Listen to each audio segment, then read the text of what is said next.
රජු සහ දුප්පත් ගොවියා. ලස්සන ගම්මානයක අවංකකමින් සහ ඉවසීමෙන් යුතුව සිය කුඹුරු වැඩ කරමින් ඉතා සරල ජීවිතයක් ගත කළ දිළිඳු ගොවියෙක් වාසය කළේය. දිනක් ඔහු තම කුඹුර හාමින් සිටියදී පසයට සඟවා තිබූ පැරණි රත්රන් පෙට්ටියක් හමු වුණා.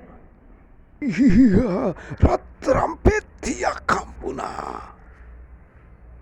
එම රත්රන් පෙට්ටිය දුටු සැනින් ඔහුට යම් ලෝභකමක් ඇති වූවද මෙම වස්තුව තමාට අයිති නැති බව තීරණය කළ ගොවියා ඒ රජතුමා වෙත රැගෙන යාමට අදිටන් කරගත්තේය.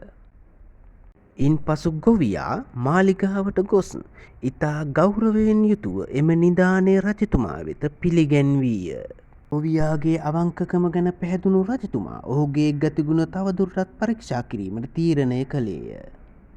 ගොවියාගේ සැබෑ අවංකභාවය පිළිබඳ අතිශයින් සතුටට පත් වූ රජතුමා ඔහුට විශාල තෑගි භෝග පිරිනමා ඔහුව මුළු රාජ්‍යයටම ආදර්ශමත් පුද්ගලයෙකු ලෙස ප්‍රකාශයට පත් කළා.